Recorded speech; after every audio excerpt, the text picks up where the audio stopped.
Alrighty then.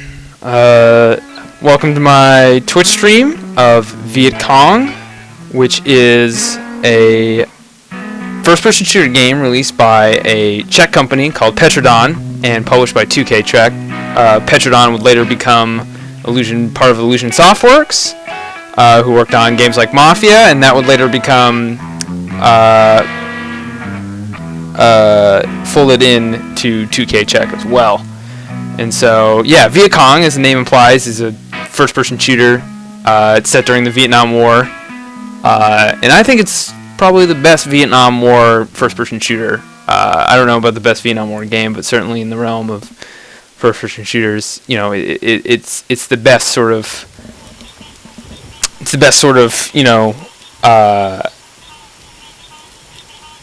experience. You know, it provides the best experience I've seen of what the Vietnam War was like, or at least a particular part. You know, the part of a Special Forces Army, United States Army Special Forces, or Green Beret as they're known colloquially, working out of a mountain camp in the Central Highlands of South Vietnam near the Cambodian border.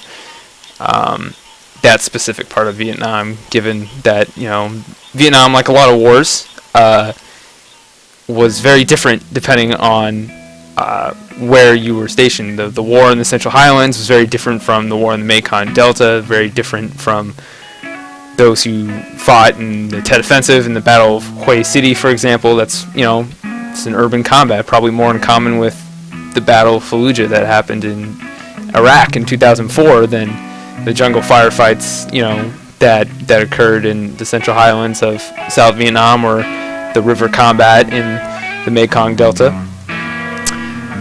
But I digress. So we're going to play a little bit of the start of the campaign of Vietcong here, and I'm just going to provide some commentary and talk about the gameplay, but also sort of the historical background and some of the stuff the game does to really kind of immerse you into, you know, the role that you're given as a team leader for this Green Beret A-team that you're leading into different reconnaissance patrols and ambushes in the jungles. So let's get started. Start a new campaign here on normal.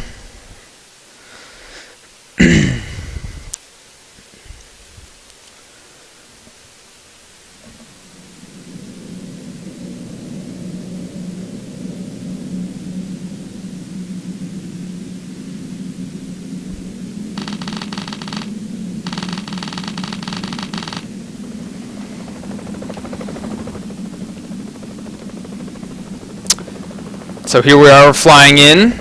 We're going to take control of our main character here, Sergeant Hawkins, flying in on a ubiquitous Huey helicopter. Gotta have a Huey helicopter in a Vietnam War game.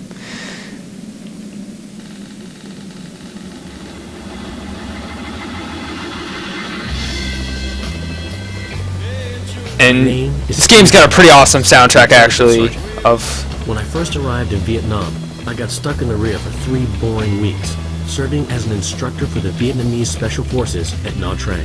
Not bad duty, really, but incredibly boring. Now, with that behind me, on my way to Noi Pec, a hot camp up in the Central Highlands, and a chance to see some action. Finally.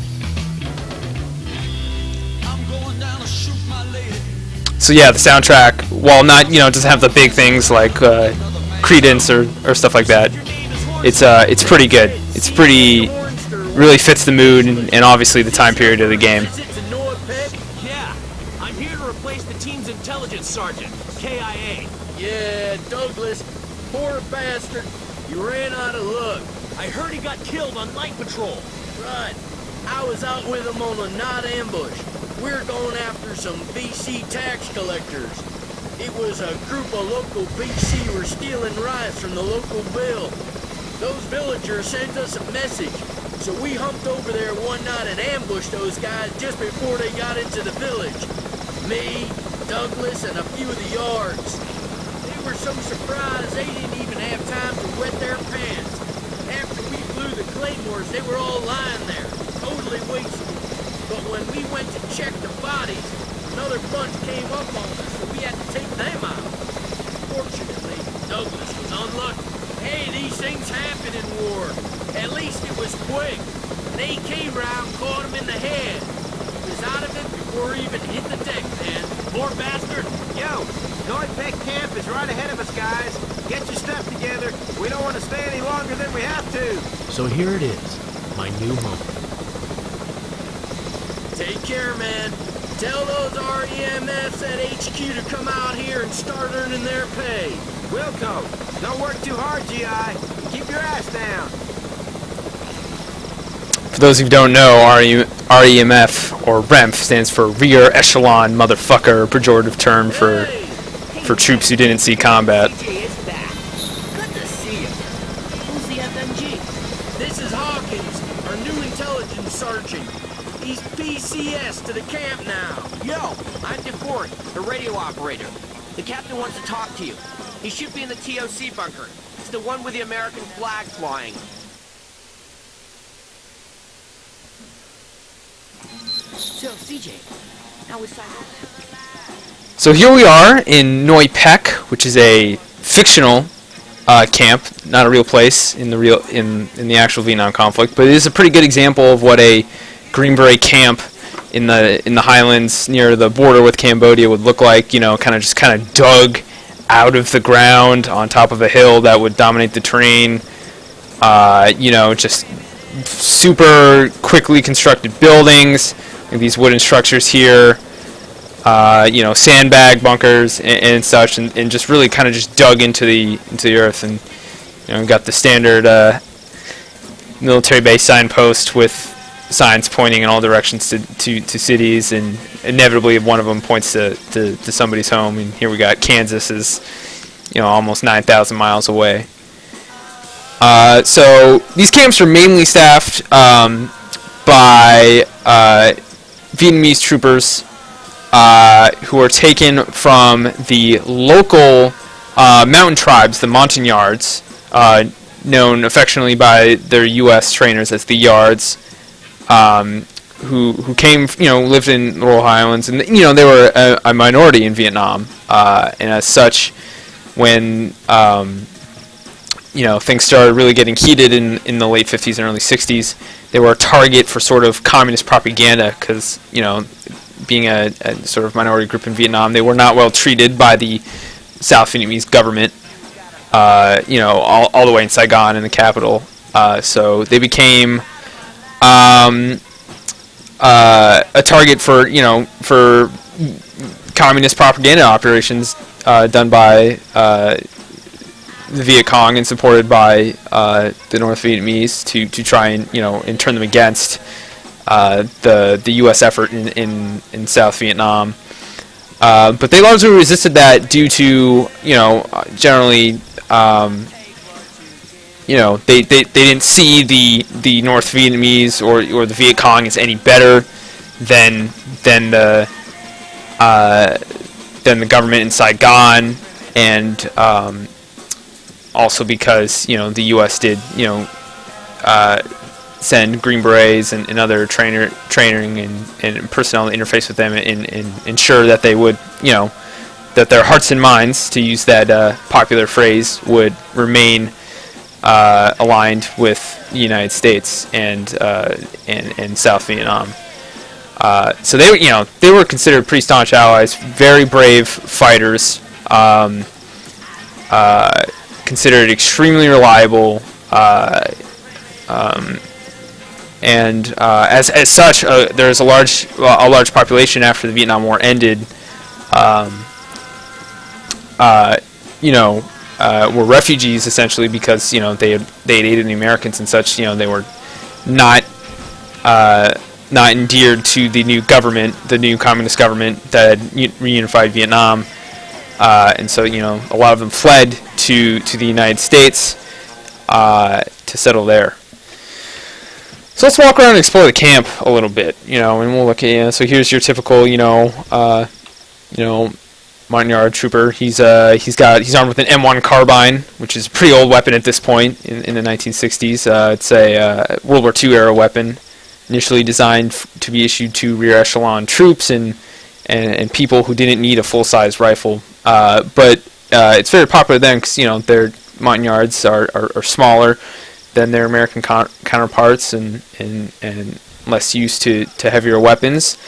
The M1 carbine is very easy to use. I've shot one myself. The recoil is very light and very controllable. So, kind of made a really good weapon that the U.S. had in abundance to give to, Montagnard forces. Xin chào, anh cần gì không? I don't know. Unfortunately, I do not speak Vietnamese, so I'm not sure what he said to me there. But it's, kind of cool to see the detail in this game to get, kind of proper, voice. It'd been very easy to just have accented English. Totally understandable coming from a developer. An Eastern European developer making a game about the Vietnam War is already kind of strange enough. But Petrodon did a fantastic job, and actually a lot better job than American companies who would probably have more resources. I mean, better access to veterans and other historical resources. But the amount of details, the amount of research in this game is really impeccable. So you got the rifle there, and he's wearing this pattern, very famous for the Vietnam War, and probably familiar to some of you who, if anyone watching this, played Metal Gear Solid 3. The Tiger Stripe camouflage pattern developed in Vietnam War, worn by a lot of American Special Operations Forces in the war, pretty popular, and worked pretty well in the jungles of Vietnam. So let's check it over here. This is a little medical aid station. We're going to meet our Green Beret Special Forces A-Team medic, who acts as a camp physician and will often on civil patrols or so the hearts and minds type operations, go into villages, inoculate people, and provide, sort of kind of a higher standard of medical care than was probably prevalent at the time. You'll be fine. Try to breathe nice and easy. Hi there. I'm Crocker. Joe Crocker. I'm Steve Hawkins, Intelligence Sergeant. I've just arrived, still trying to get used to this place. Pleased to meet you, Hawkins. It's a shame there ain't more of you. We lost 3 men during the last assault. But what can we do, right? Jeez, how did that happen? VC attacked the base a week ago. First with mortars, and then an assault on the West Wire. They nearly broke through. What happened to that guy? This CIDG trooper stuck his foot in his boot this morning and found a poison spider the hard way. So I'm dosing him up with some anti-venom. Don't panic. Doesn't happen too often.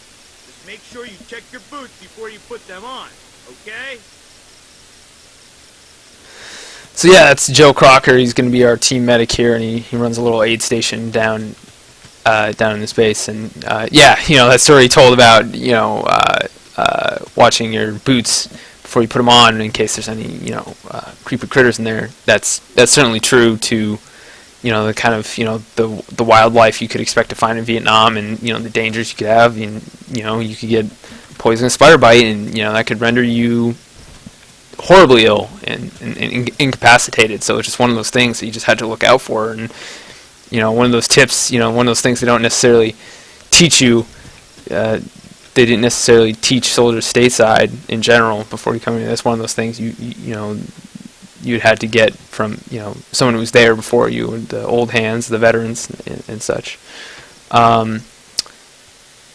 He mentioned an acronym, CIDG, Civilian Irregular Defense Group. That was sort of the U.S. Army's initiative to organize the sort of the different tribal minorities in Vietnam into defense groups, so they could protect those villages, because the United States didn't there wasn't the manpower to put like a Marine platoon or an Army platoon or any to defend each and every village. So they needed a way to organize the local populace into some sort of defense force, and but also a way to ensure that their needs were met, and as such they were not under direct command of the Army of the Republic of Vietnam, the ARVN, as it's called, for short, and and that probably made things operate a lot more smoothly due to sort of the cultural animosities between sort of the more urban, more I guess you could say cosmopolitan South Vietnamese and the people living in the tribes and farmers in the mountains. And a final note, Joe Crocker here, he's wearing a camouflage pattern that was an early predecessor to the sort of three-color woodland BDUs you saw throughout the 80s and 90s used by the U.S. military, called M81 Woodland. It's called the ERDL pattern, and was sort of being prototyped and used in limited fashion in Vietnam before it was adopted, officially kind of in the late 70s, 80s. This is kind of the thing, being a member of a Special Forces unit means you kind of have a lot more leeway in the equipment you use and get to use sort of some unorthodox, weapons and equipment. So we go out here, you hear some gunfire rattling off, firing range. So let's go check that out. Track your target through the sights. With the rifle in the ready position, you get a better idea of where your shots are going. Also, the weapon doesn't jerk so much. That's much better. Didn't I say the sights make it easier? Good job, man. So Hornster here is giving one of the CIDG guys a little lesson on shooting the Thompson submachine gun, which is another World War II era weapon. Kneel down now. Hide behind the obstacle. Try to shoot from the kneeling position. Another World War II weapon that maintained its service into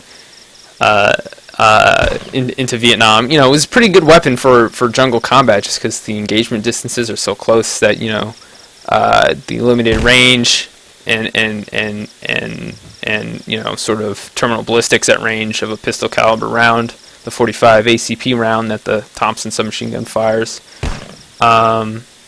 is it's beneficial. It's still beneficial because you're shooting so close in a jungle scenario. You're shooting at people who are 15, 20 meters away. So the sort of drawbacks of that kind of weapon don't really show in that kind of combat. But anyway, let's start blasting away at some stuff here. What do we got? We got ourselves a bit of an improvised range here. This is where we train the CIDG troops. They're mostly local montagnards here, mountain people, basically. We train them to use weapons so they can give Charlie a hard time. We give most of them carbines since they're small people. Once they get some weapons training, they're pretty good. They're keen to learn, friendly, and most of all, tough fighters. While most of us hug the ground with our buttons getting in the way, these dudes stand on their tiptoes during the firefight so they can find their targets. You gotta love them. Unbelievably brave soldiers.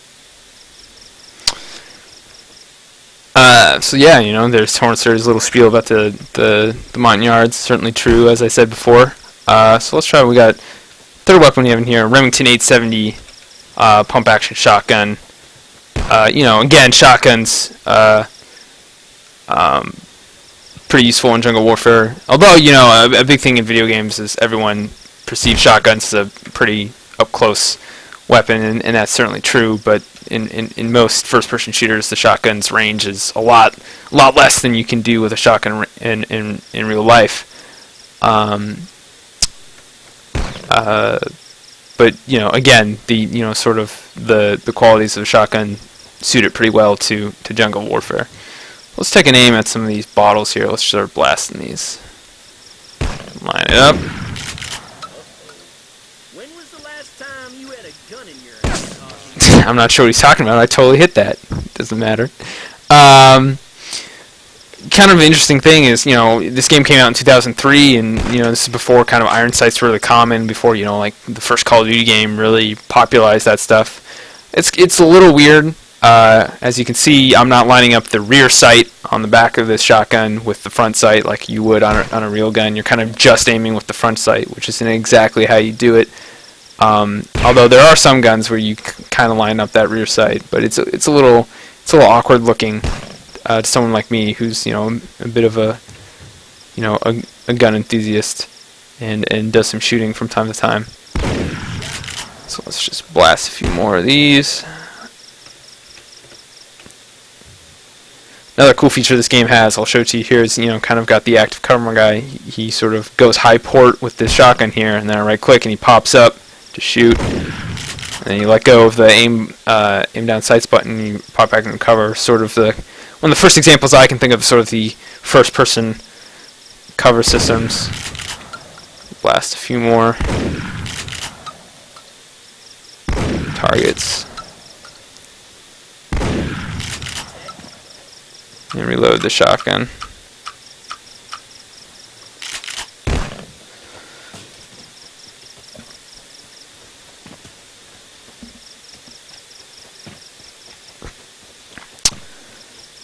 So you can see kind of the defensive perimeter here. You know, you got mounted machine guns with, you know, sort of the interlocking lanes of fire. You've got wire on the outside, as I mentioned, as been mentioned by some characters before. We got claymore mines. You know, these camps, you know, you were kind of out here, kind of in the highlands, you know, sort of jungle all around you, and, you know, the enemy would walk up to attack you from time to time, and, you know, you were just kind of swinging in the wind.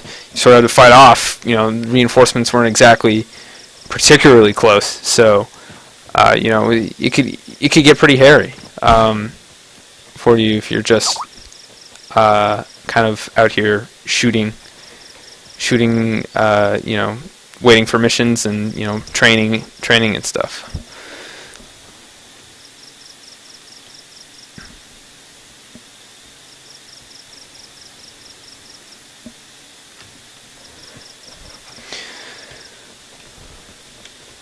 So we got a motor pool down here. Go meet our engineer for the squad, Bronson. Hey there, I'm Bronson, a demolition specialist for the team. You must be the new guy. Yeah, Steve Hawkin. Nice to meet you, man. What you doing? I'm trying to fix up Old Faithful here. This Jeep puts in some serious mileage out in the boonies. That's why it's screwed, and that's why I've got to nurse it back to health. Come on, what's your problem, damn machine?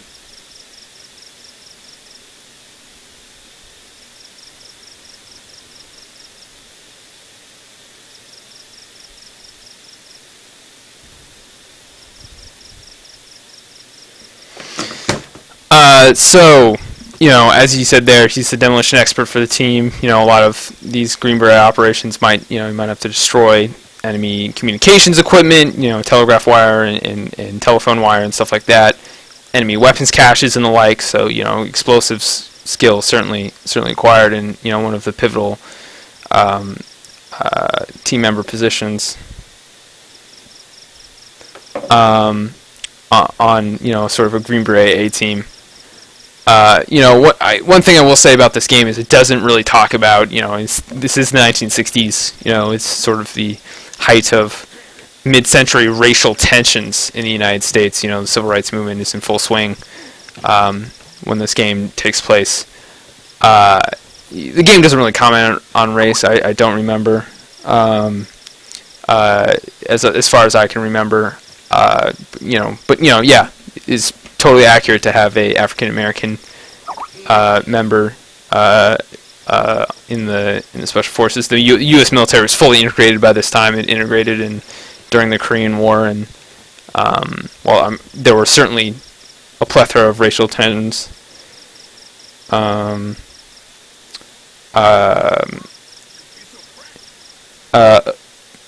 aren't really kind of brought up in this game.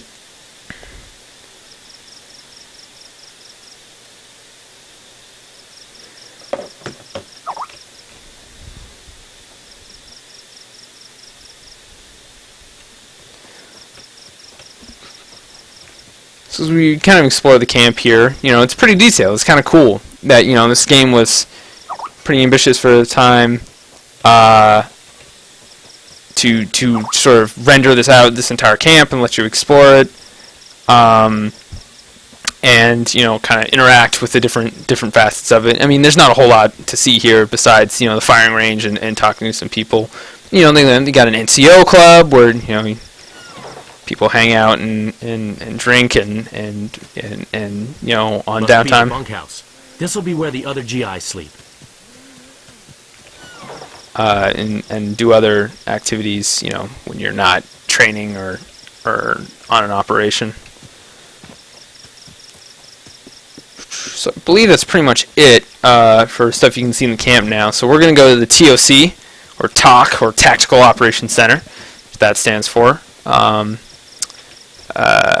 And you can say A206. You know, that's the name of our A This team. building in front of me must be the TOC bunker.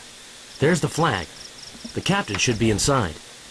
One thing I do like about this game is instead of like giving you a bunch of HUD elements that say like go here, or this is the TOC, or popping up on a map, you know, your character just kind of remarks and saying, yeah, I'm in the right place. This must be the TOC building. You know, it all makes sense because you know Sergeant Hawkins here, the player character, is new to camp, and this is his first time here. So actually, if I press the M I drew key, this plan of Neupack Camp when I was in Nha Trang.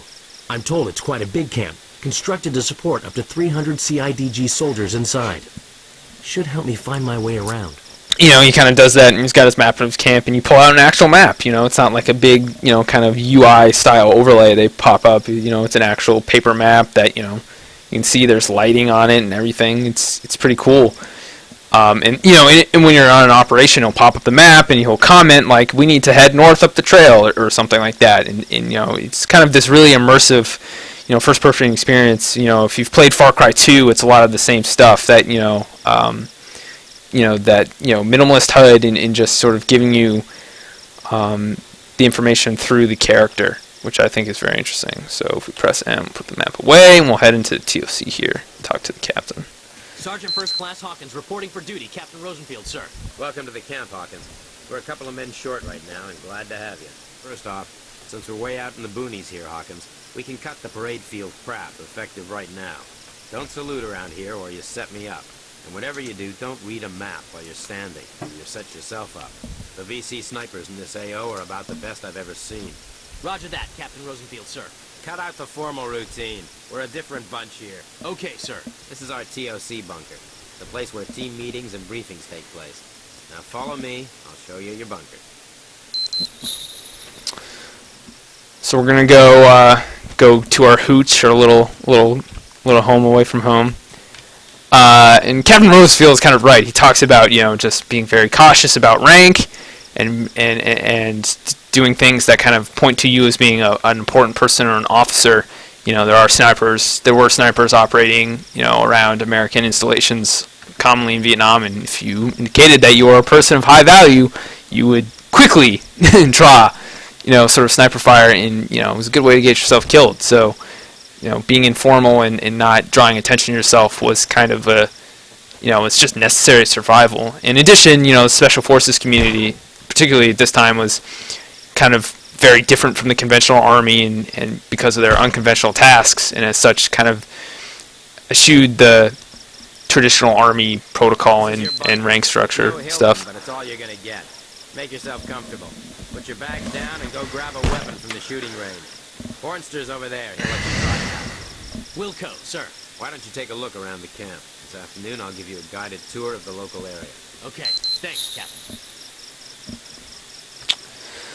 Let's check out our room here. Got a little desk. I'll sort my gear out later. Someone was nice enough to leave me a Colt 1911. We got a little map of Vietnam. Between missions, you'll kind of hang out in here, and you can look at different files, get to briefing for your next mission, look at, you know, sort of weapon statistics from these weapon cards, or, you know, there's a radio that plays, and, you know, you just can kind of listen to the hits of 1965. So I'm just gonna throw my ruck and my spare boots here Time to get a weapon on the bed. Practice on the range. We'll do a little more shooting practice here. Got this M1911. Fortunately, like a lot of first-person shooters, this game makes a mistake. Your character's got your finger on the trigger, which, you know, it's a big pet peeve if you're in the gun community. But, you know, it's kind of a mistake that a lot of games make. So I'm not gonna place the blame squarely on this game. So let's try out the M1 carbine. Get some magazines for this. We'll just start putting rounds on target here. So very controllable, not a whole lot of recoil.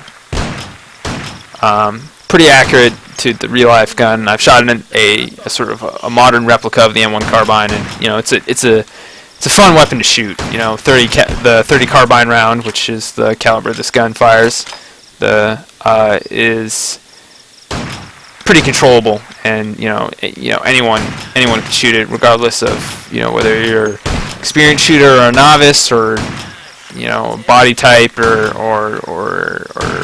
arm length. It's a very comfortable weapon. Certainly, it's not very powerful, which kind of was the sort of big drawback. Was it was just, you know, the 30 caliber carbine round was just not as lethal as other stuff in the American arsenal.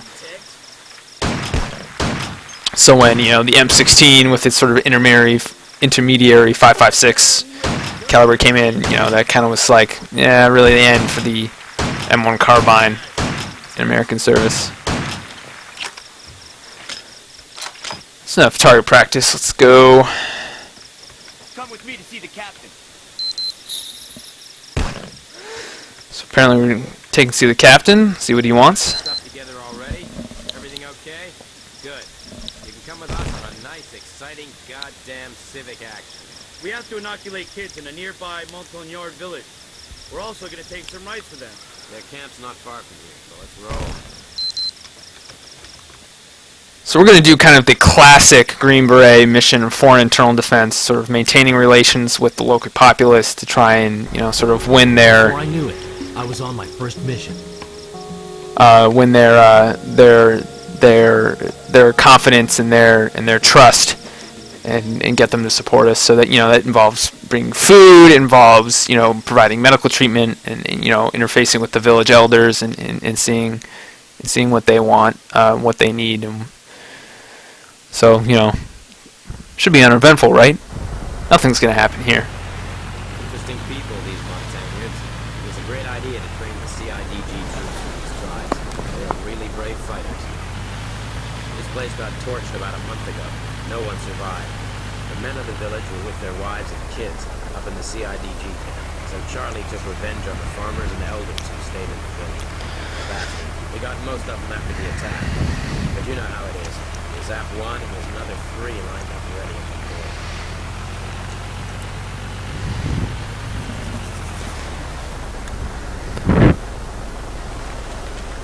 The village chief is probably going to invite us for a drink at the local favorite, rice wine. If that happens, be a good boy and drink it, even if it tastes and smells bad.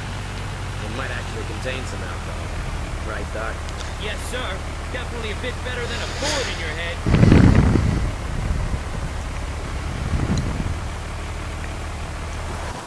Here we are, village of the Jarai tribe. Captain, I'm gonna take a look at my patient. Okay, Crocker, do your stuff. And you, Hawkins, follow me. Let's meet the village chief. So Crocker's going to sort of provide the medical attention to villagers and inoculate some children, and we're going to talk to the village elder and see what's up with him. He's going to introduce me. Everyone soldier, like see he work, but we drink wine. Hey. Drink up and pretend you like it. Let's get some rice wine, shall we? Here it comes. Oh! That sucker sounded like a Mosin round for sure. BZ sniper! Medic! On me! So the village is under fire by Vietcong snipers. Oh, I just got winged. Give the traditional welcome. You ought to say hello back. You must be hiding somewhere in that grove. So I got to apply my first aid dressing here. Hotel, this is your sick. We have a VC sniper here, near the village. Do you copy? Over. So the captain's calling in the Do you want any backup? Over. Hotel, this is sniper. Let's see if I can start putting some rounds downrange. Move to the left. Okay, Captain. And you, Hawkins, follow the dock. Move! Yes, sir.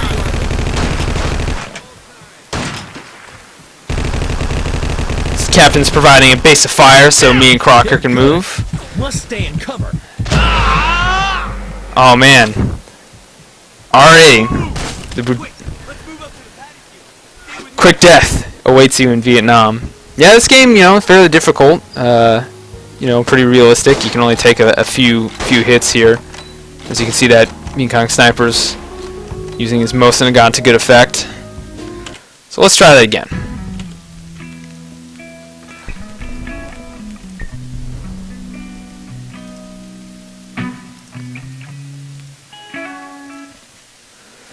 Load my save up here. Okay, Captain. And you, Hawkins, follow the dock. Cover Yes, sir. it. Make sure you are.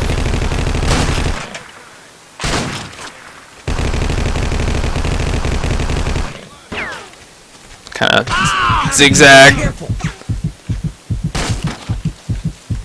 Damn. Gotta stay covered. Quick, let's move up to the paddy field. Stay with me. We'll be good as new.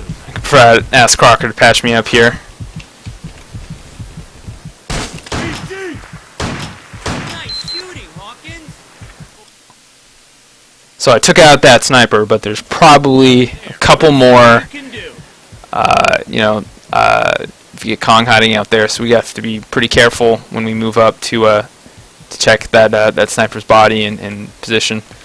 So I'm gonna reload here. Get a fresh magazine in my M1 carbine. We're gonna they're gonna kind of overwatch while I cross the paddy here. Try and stay in cover as much as I can.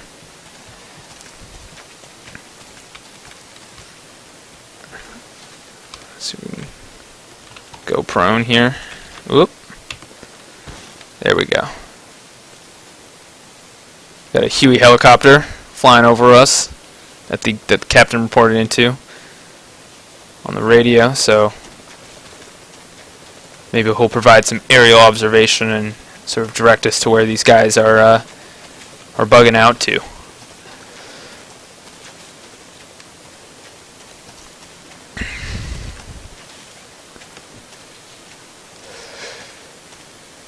See, alright. Found the dead VC sniper, armed with a Mosin Nagant, which is a Russian bolt-action rifle that was the main infantry weapon of the Soviet Union in World War II. With a lot of Soviet small arms, the Soviets built a whole lot, like a shit ton of these things, and they were exported all over to any regime that was willing to support the Soviet Union and was amenable to the Soviet Union's sort of ideology. And as such, a lot of them ended up in Vietnam and, used by Vietcong marksmen for, sniping attacks. So one of the interesting things you can do in this game is you search enemy bodies. A gameplay benefit of this is to get, ammunition for different weapons if you've picked up a enemy weapon and you want ammo for it. But also you can find intelligence or other neat little artifacts that provide, a little more immersion in the game. So let's see what we got here. Some scribbled notes. So some scribbled notes apparently. So probably some notes on, activity in the village and when we might be patrolling through. So he knew when he planned his ambush. So, all right, let's be careful as we move down this trail here. And find the enemy. So keep my M1 out here. Sort of walk carefully. Be ready.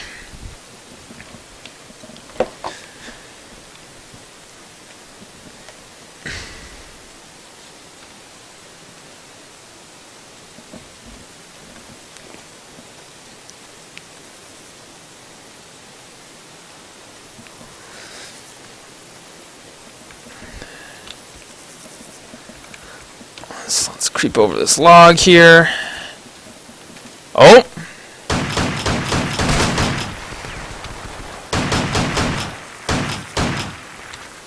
Got it. This guy. Oh boy, I boned that up.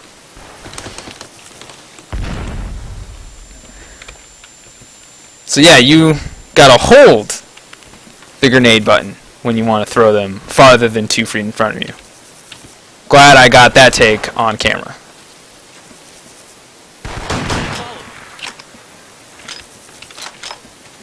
So before we get back to the captain and get back to the village, let's check these guys out and see what they got equipment. Crocker's going to check them, confirm that they're KIA.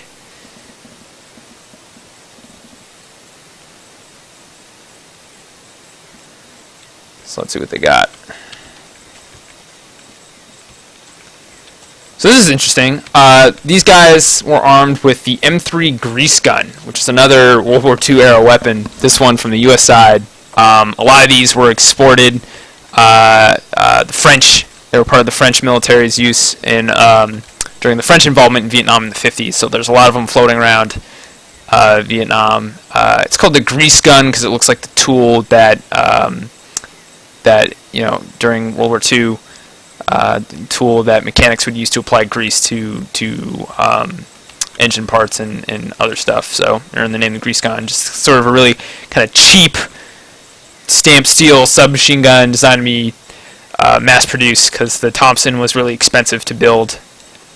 And they built a lot of them.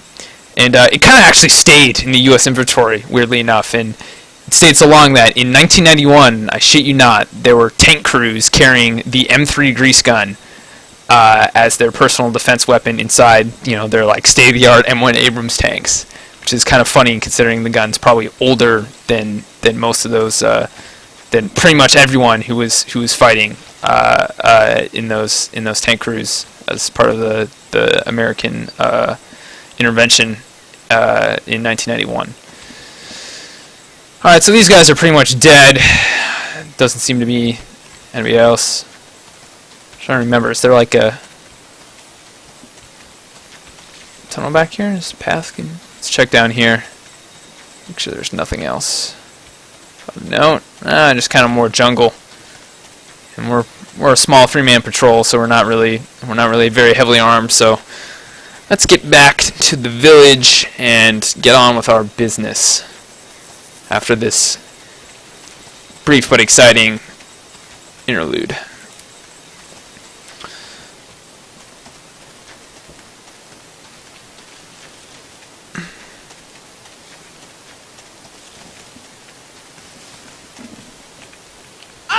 They're good. Must stay in cover.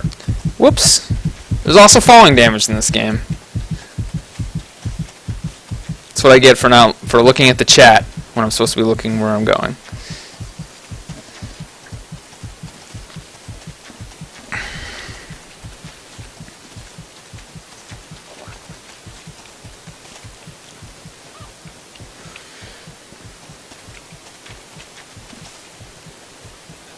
All VCs KIA. Excellent. I think that's enough fun for one day. Let's go drink some rice wine. Yes, let's drink fermented rice wine.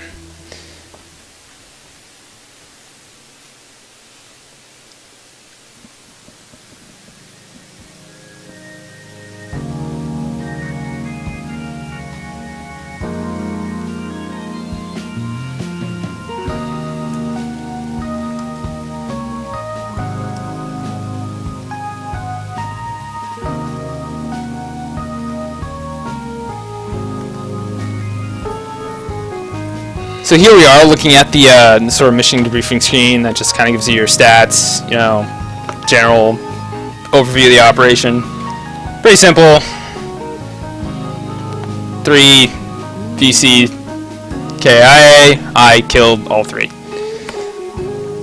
Already pulling my weight on this Green Beret Special Forces A team. I think that's about going to do it for this sort of installment. Just trying out this Twitch thing and seeing how I can sort of bring my own sort of perspective as a guy who's really into history and military science and stuff, and sort of explain those elements in popular games and not so popular games like this one. I really wanted to bring attention to this game because I really truly think if you want an interesting interactive experience about the Vietnam War, that you can't really do any better than in Vietcong, and it's really impressive that it was done by a really small development team who put so much time and research and effort to it, that I highly recommend it. If you can pick up a copy through Amazon or find a used copy somewhere, I highly recommend that you play this game. So we're going to head back to the bunker, and we're going to get played out by the sweet sounds of American military radio in Vietnam. Thanks for watching, everybody. So, people, we're all here. This guy is our new intern.